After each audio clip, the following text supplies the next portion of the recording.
Bueno, buenas tardes a todos y todas. Es un placer y un honor para mí estar aquí compartiendo con ustedes estas jornadas, esta jornada, este laboratorio de reflexión. Así que gracias por haberme invitado y gracias por estar aquí. Bien, el título de la charla que traigo para compartir con ustedes hoy, es Arte, Fotografía y Experiencia, reflexiones a partir de Walter Benjamin. A lo largo de los últimos 20 años, la figura de Walter Benjamin ha sido para mí una de esas presencias gozosas y sabias que me ha acompañado y me ha ayudado a pensar y a reflexionar sobre el mundo en que vivimos. Eso es lo que ha llevado a que Magdalena Broquetas tuviera la generosa y exagerada idea de que puedo ser una experta en la obra de este crítico literario, filósofo y traductor con corazón de poeta, que vivió, como nosotros, en un periodo de transición entre dos siglos, pero en la convulsionada Europa de hace 100 años. Fue uno de los hombres que su amiga Hannah Arendt, filósofa judía y alemana como él, llamó Hombres en tiempos de oscuridad, así tituló uno de sus libros, y había allí un capítulo dedicado a Benjamin. Esos hombres que lograron, a pesar de todo, y digo hombres específicamente porque son, ¿verdad? Los elegidos son varones, ¿verdad? Esos varones, entonces, esos hombres que lograron, a pesar de todo, echar cierta luz en una época de tormentas. Mi amor por Benjamin, la generosidad de Magdalena Broquetas y el voto de confianza de Daniel Sosa y de Verónica Cordeiro son entonces las razones para este encuentro de aquí hoy con ustedes. A ellos entonces mi agradecimiento. Para comprender mejor a Benjamin es fundamental tener en cuenta, antes que nada, el lugar y el tiempo que le tocó vivir. En primer lugar, el contexto histórico-político. Nació en 1892 en Berlín, en el seno de una familia acomodada, y se suicidó en 1940 en Portbou, un punto en la frontera franco-española, cuando trataba de cruzarla a pie para llegar a España y a partir de allí, con un salvoconducto, tratar de pasar a Estados Unidos huyendo del nazismo. Con poco más de 20 años, Benjamin vio los horrores de la Primera Guerra, se entusiasmó como una parte importante de la intelectualidad de la época con la Revolución Rusa, y si bien nunca se afilió al Partido Comunista, siempre fue un compañero de ruta. Si la Primera Guerra, la Revolución Rusa y el ascenso del fascismo y del nazismo, así como la explosión de la Segunda Guerra Mundial, son los referentes ineludibles a la hora de contextualizar el pensamiento de Benjamin, no menos importante es la influencia de la efervescencia cultural que se dio en la Europa de la época, concretamente las vanguardias, en especial en el caso de Benjamin, el dadaísmo y el surrealismo, movimientos sobre los cuales escribió, y también de figuras dentro de este movimiento, como por ejemplo la del dramaturgo Bertolt Brecht, quien fuera además su amigo y confidente. La fotografía fue un objeto de reflexión recurrente en Benjamin. Lo fue en múltiples sentidos, prácticamente a lo largo de toda su obra y particularmente en la última década de su vida. Objeto de reflexión, pero también de placer, de fascinación. Como su amiga Giselle Freund, a quien le debemos algunas de sus fotos más conocidas, Benjamin se aplicó con deleite a descubrir y analizar lo que llamaríamos la historia social de los orígenes de la fotografía. Ese largo proceso durante el siglo XIX en el que lo artesanal, lo artístico, lo comercial y lo tecnológico se conjugaban. Estas fotos, que son de las más conocidas y las más difundidas, las sacó efectivamente a una persona que ustedes seguramente conocen como estudioso de la fotografía, que es Giselle Freund, o Freund, como, ¿verdad? General, como los franceses la estudiaron y la publicaron. Son fotos, en general son fotos en la Biblioteca Nacional de Francia, esta por ejemplo y las fotos anteriores, que era amiga efectivamente, por eso comparten, hay un aire de familia entre los textos de Giselle Freund y de Benjamin. Su célebre ensayo, el célebre ensayo de Benjamin, aquel por el cual es más conocido, ¿verdad? Y quizá aquel por el cual a mí me convocaron aquí, ¿verdad? La obra de arte en la era de la reproductibilidad técnica, de comienzos de la década del 30, y digo de comienzos porque en realidad se conocen al menos 3 versiones del ensayo, entonces es difícil datarlo específicamente. Este ensayo comienza remitiendo a la constatación de que a lo largo de toda la historia los seres humanos han tenido o sentido la necesidad de reproducir objetos, fundir estatuas o acuñar monedas en la antigua Grecia, luego letras a través de la imprenta o dibujos en distintas épocas y con distintas técnicas, xilografías, grabados, aguafuertes, litografía. El ser humano ha tenido la necesidad de copiar, de reproducir, de plasmar. Pero es solo con la aparición de la fotografía que se da un salto cualitativo, dice Benjamin, que desafía de modo irreversible las prácticas culturales vinculadas a la producción, circulación y consumo en el campo artístico.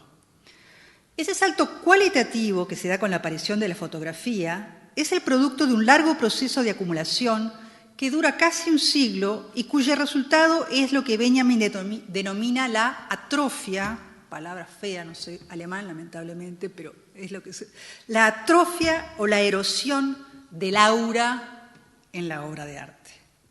¿Qué es el aura para Benjamin? El aura remite a todo lo que asociamos con la noción tradicional de lo artístico.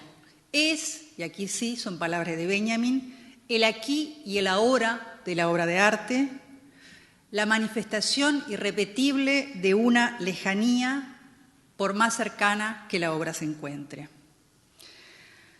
Es lo que lo asocia a una tradición, a una originalidad, a la concepción del artista único y de obra irrepetible. El aura de la obra de arte está asociada a una función ritual y a un valor cultual.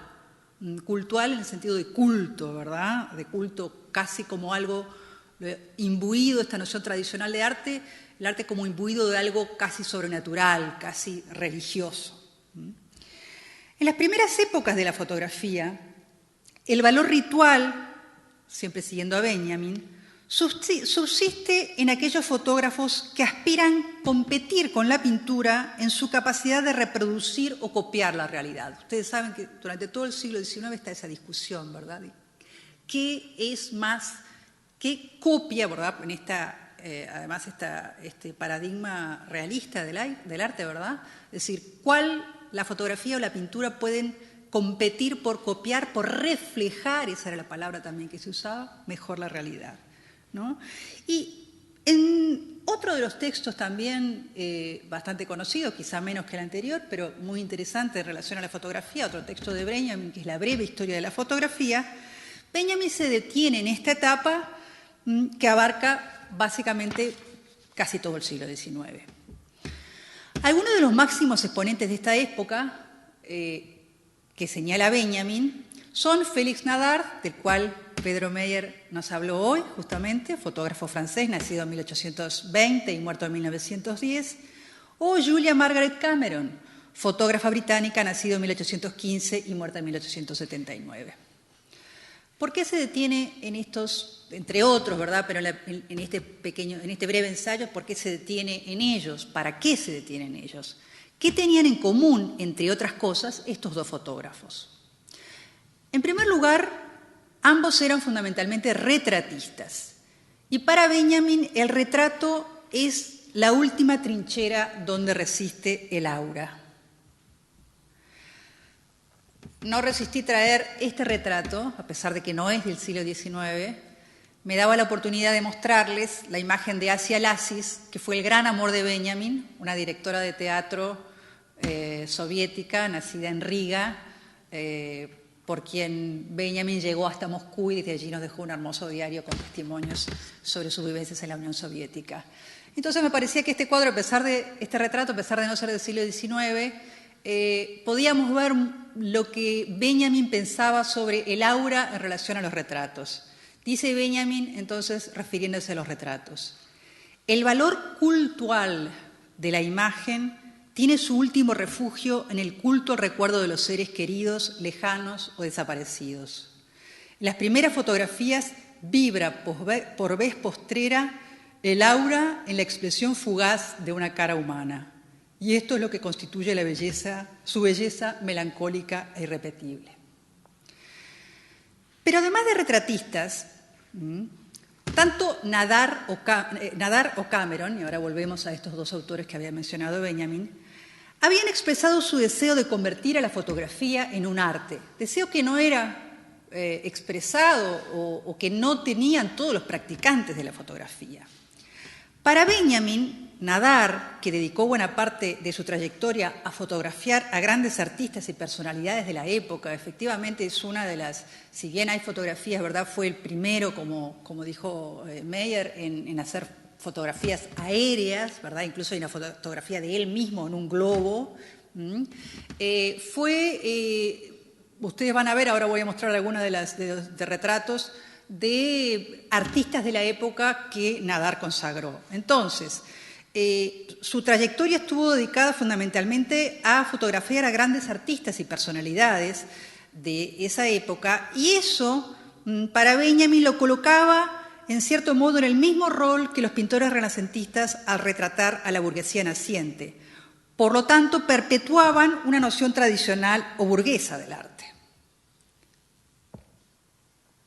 Ahí tenemos, por ejemplo, a Baudelaire, seguramente han visto esta imagen, pienso yo, ¿verdad? Ese es Baudelaire retratado por Nadar. George Sand, la escritora, también. Franz Liszt, el músico. Y Sarah Bernhardt, la actriz. Y hay innumerables fotos. Es así como una de las razones por las cuales Nadar, pasa a la posteridad. Pero entonces, para Benjamin, de cierto modo, Nadar hace un uso reaccionario de la fotografía, porque usa una nueva tecnología para consagrar el aura en lugar de usarla para impugnarla. Una caricatura de Daumier, también conocido, ¿verdad?, caricaturista de la época, del siglo XIX francés, en aquella época justamente expresaba o reflejaba esa voluntad de Nadar de elevarse, justamente la leyenda allí debajo dice Nadar elevando a la fotografía a la altura del arte, porque es justamente el deseo que había expresado varias veces Nadar, al igual que, como vamos a ver, también Cameron lo había hecho. Julia Margaret Cameron, que además de incursionar en el retrato, lo hace en la fotografía alegórica, no es esta, sino que esta es una foto de ella, sostenía: mis aspiraciones son ennoblecer la fotografía y alzarla a la categoría de arte, combinando la realidad con la poesía y la belleza ideal. Otra vez el deseo de convertir a la fotografía en arte, deseo que, repito, no era buscado por todos los practicantes de la fotografía. Ahí tenemos otra, siempre además en el retrato, ¿verdad?, que es y aquí un retrato alegórico. Querer elevar a la fotografía a la categoría de arte trasuntaba también el deseo de hacerla perdurar más allá de las contingencias del tiempo. Si este deseo se ve en fotógrafos como Cameron o Nadar, también se advierte en los usos sociales de la fotografía en la vida cotidiana de la época, en los que, como sostiene Benjamin, todo estaba dispuesto para perdurar. Las fotografías de seres queridos colocadas en portarretratos en lugares de la casa se convierten en pequeños santuarios y aparecen los primeros álbumes de fotos. Álbumes de fotos que se complace Benjamin en describir, que eran gruesos, grandes, eran realmente aparatos importantes, objetos de por sí bellos, gruesos, casi como estuches. Observen ese que conjuga el portarretrato con el álbum. Es un álbum de fotos que tiene a su vez un portarretrato y seguramente era para ser colocado en un lugar privilegiado. A su vez, aparecen los estudios fotográficos que ofrecían toda la parafernalia escenográfica y de indumentaria para satisfacer las fantasías de las clases acomodadas. Esta es una foto de Kafka. Benjamin admiraba a Kafka, escribió mucho sobre Kafka y describe esta foto, no tanto, sí la siguiente, pero podemos observar, Benjamin se fascinaba, cuestionaba estas fotografías, ¿verdad?, políticamente, pero se nota su fascinación también por este mundo.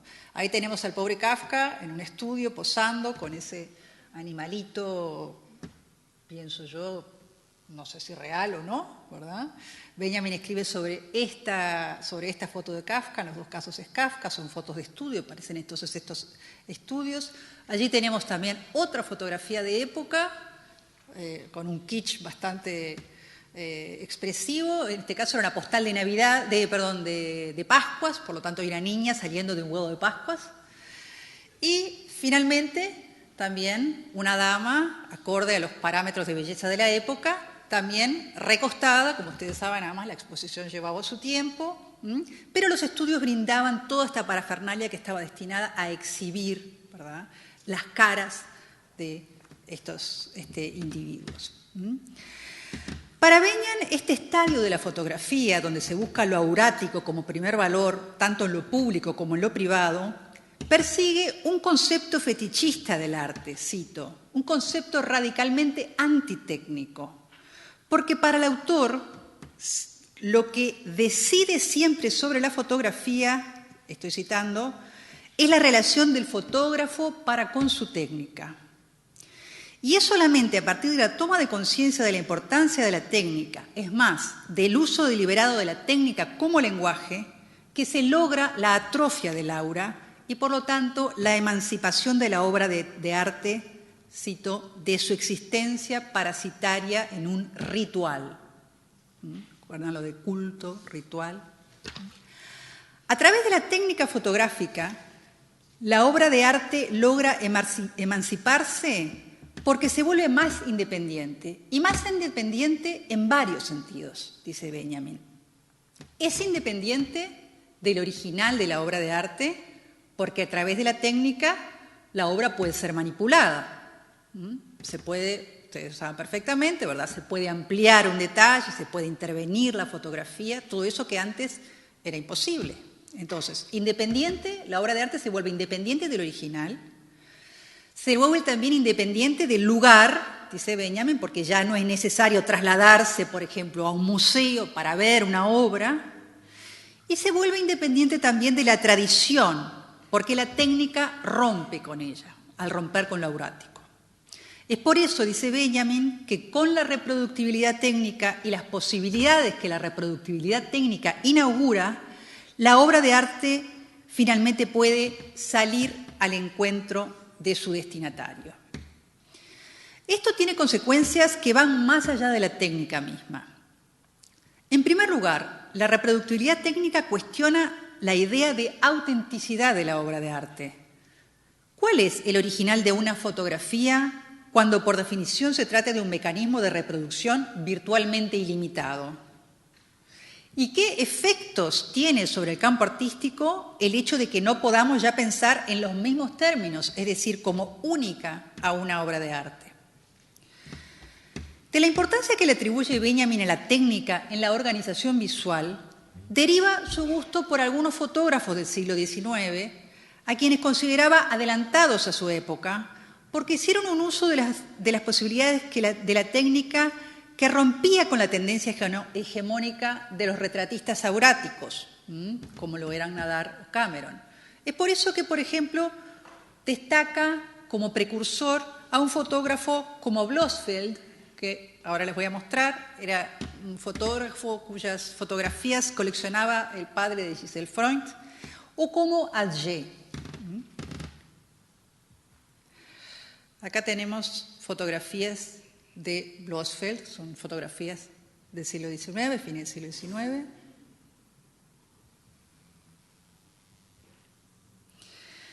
En relación a Blossfeld, que era un fotógrafo alemán, nacido en 1865 y muerto en 1932, Benjamin sostiene en la breve historia de la fotografía, cito, así es como sus sorprendentes fotos de plantas, porque son plantas las que hemos visto,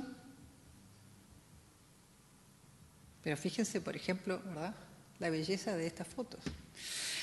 Así es como en sus sorprendentes fotos de plantas ha puesto Blossfeld de manifiesto en los tallos de colas de caballo antiquísimas formas de columnas, báculos episcopales en los manojos de lechos, árboles totémicos en los brotes de castaños y de arces aumentados 10 veces su tamaño, cruceros góticos en las cardenchas. Solo gracias a la fotografía percibimos ese inconsciente óptico, igual que solo gracias al psicoanálisis percibimos el inconsciente pulsional. Dotaciones estructurales, texturas celulares con las que acostumbran a contar la técnica, la medicina, tienen una afinidad más original con la cámara que un paisaje sentimentalizado o un retrato lleno de espiritualidad. A la vez que la fotografía abre en ese material los aspectos fisiognómicos de mundos de imágenes que habitan en lo minúsculo, suficientemente ocultos e interpretables para haber cobijado los sueños en vigilia, pero que ahora, al hacerse grandes y formidables, revelan que la diferencia entre técnica y magia es, desde luego, una variante histórica. Y sobre Atget, otro fotógrafo que también rescata a Benjamin, francés, nacido en 1857 y muerto en 1927. Aquí tenemos algunas de las fotografías de Atget.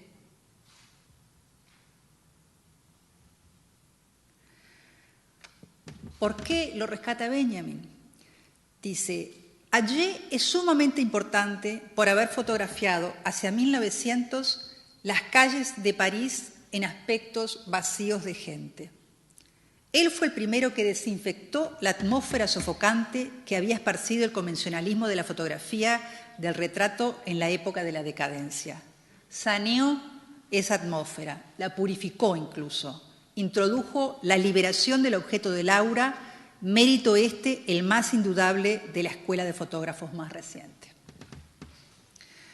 En cuanto a los fotógrafos coetáneos, es decir, de su época, Benjamin se interesa justamente por alguien que también el profesor Meyer señaló, el húngaro Moholy-Nagy. Aquí mostramos entonces algunas de estas maravillosas fotografías y fotogramas que también vamos a ver. Para referirse a Moholy-Nagy, en su breve historia de la fotografía también, Benjamin cita al dadaísta Tristan Tzara. Cito yo ahora.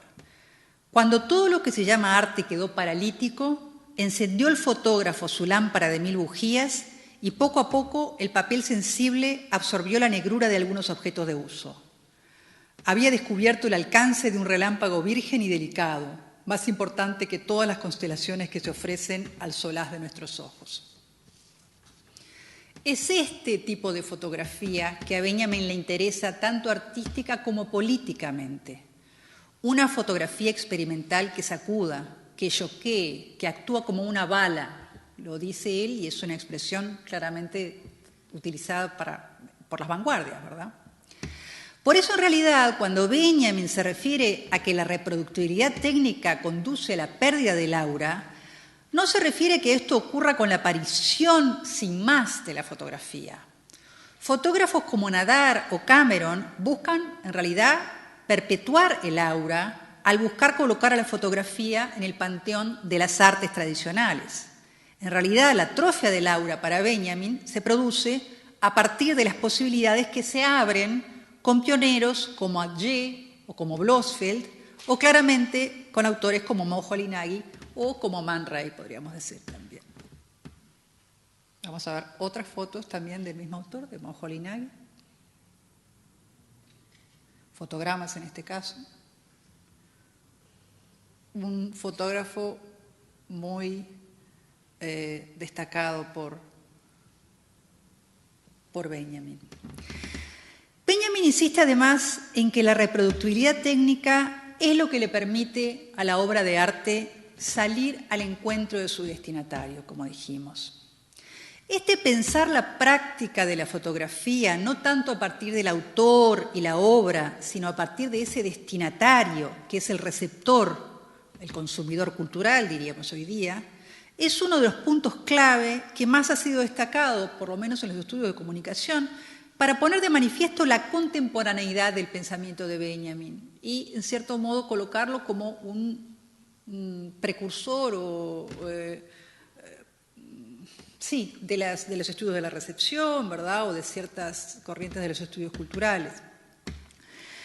El eje de análisis se desplaza en la mirada de Benjamin de la obra de arte en sí a la mirada que la observa. Y esto supone una reorganización de la percepción, que es ahora la que organiza la experiencia.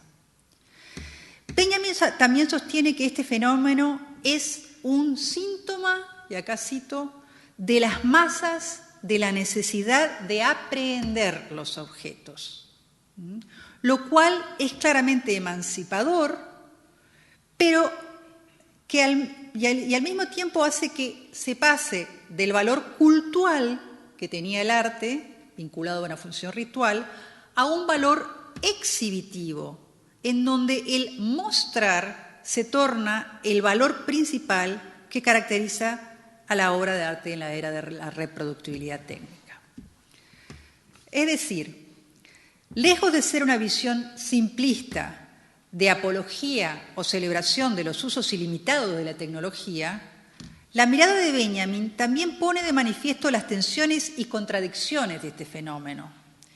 Y lejos de una mirada que se centra únicamente en el receptor, despreocupándose de la obra en sí, Benjamin atribuye a la técnica una capacidad emancipadora fundamental.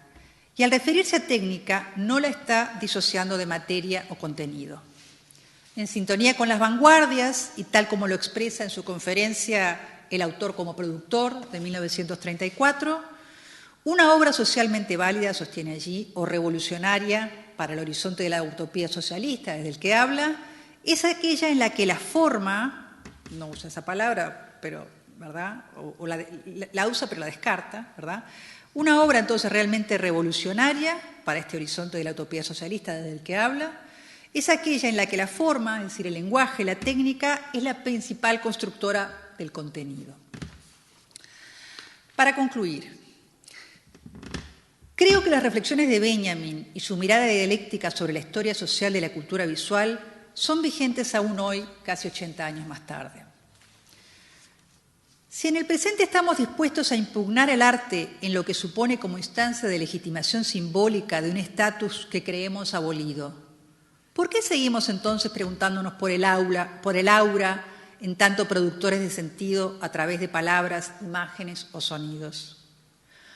¿Cómo nos colocamos ante una red de redes que hace que efectivamente toda imagen pueda llegar a su destinatario, pero en la cual, tal como señalaba Benjamin, predomina sobre todo el valor exhibitivo, el valor de mostrar imágenes cuyo valor fundamental radica muchas veces sencillamente en ser producidas por mí o en representarme a mí, sin metáforas, por ejemplo, en el universo de las selfies?